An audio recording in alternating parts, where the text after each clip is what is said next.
A credit card looks harmless. It fits in your wallet. It takes 2 seconds to swipe. It gives you rewards, cashback, points, and sometimes even a feeling of freedom. But behind that small piece of plastic is one of the most profitable machines in modern finance. And the most dangerous part is this: credit card companies do not need you to be rich. They need you to be slightly behind, not completely broke, not totally unable to pay, just behind enough to carry a balance. Because the moment you stop paying your full bill, the game changes. The credit card is no longer a convenience. It becomes a trap. At first, it feels simple. You buy something today and pay later. Maybe it is groceries, maybe gas, maybe a birthday gift, maybe a medical bill, maybe a small emergency you did not plan for. You tell yourself, I'll pay it off next month. But next month arrives, and rent is due, insurance is higher, food costs more, the car needs repair, so you make the minimum payment, and that is where the system becomes dangerous. The minimum payment feels responsible. It keeps your account open. It protects your credit score. It stops late fees. But it does not free you. It keeps you inside the machine. Credit card interest is not like a one-time fee. It keeps growing. In many cases, interest is calculated daily. That means every day you carry debt, the bank is earning money from your struggle. This is why credit cards are one of the most profitable products in banking. Banks advertise rewards, but the real money often comes from interest, fees, and people who cannot pay in full. And the system is designed very carefully. The bank does not want everyone to default.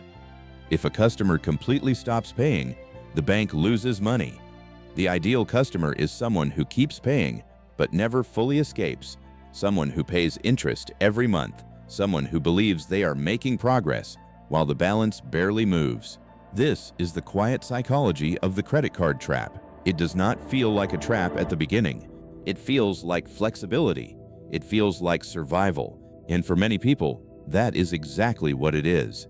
Millions of Americans do not use credit cards because they are irresponsible. They use them because wages are not keeping up with life. When rent takes half your paycheck, when groceries cost more, when healthcare is expensive, and when one emergency can destroy a monthly budget, a credit card becomes the bridge between income and reality. But the bridge has a toll, and the toll is interest. Now think about this. If your credit card interest rate is close to 20%, that means your debt can become extremely expensive. A balance that looked manageable can become a long-term financial weight. You may have paid for a $500 emergency, but months later, you are still paying for it. Then another emergency happens. Then another balance is added. Soon, you are not just paying for what you bought. You are paying for the cost of being short on cash. And this is why the debt trap is not only financial, it is emotional. People in credit card debt often feel shame. They avoid opening statements. They stop checking balances. They make payments and feel like nothing changes. They feel like they are working, earning, paying, and still falling behind. That feeling is not accidental. It is what happens when your income moves slowly, but your interest grows quickly. The credit card business also benefits from something called behavioral design. Everything is made easy. Applying is easy. Spending is easy. Increasing your limit is easy. Minimum payment is easy. But escaping? That is hard. Paying off debt requires discipline, extra income, lower spending, and sometimes months or years of consistency. The system gives you the easiest path into debt and the hardest path out.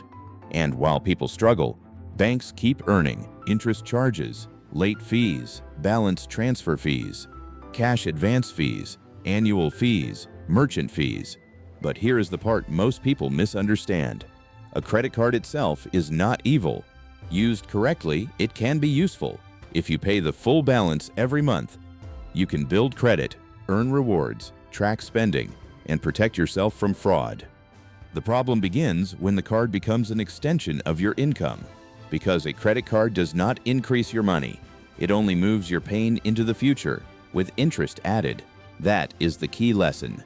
Debt is not always caused by luxury. Sometimes debt is caused by survival.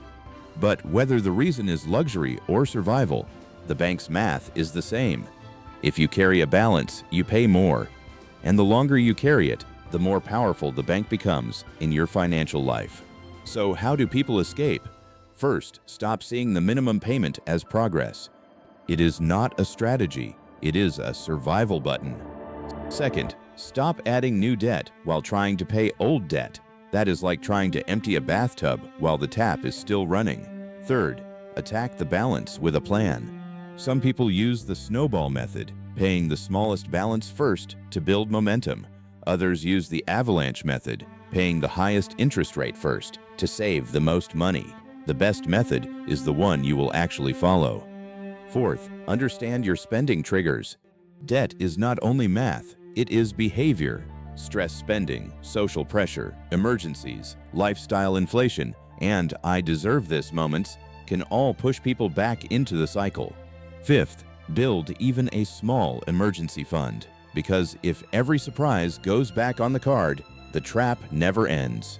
A small cash buffer can protect you from restarting the cycle, but the biggest solution is mindset. A credit card should be a payment tool, not a lifestyle tool. It should replace cash only when you already have the cash, because the truth is simple. The banks do not get rich because people use cards. They get rich because people carry balances. And the most dangerous debt is not the one that looks scary. It is the one that looks normal. A little balance, a small minimum payment, a few months of interest.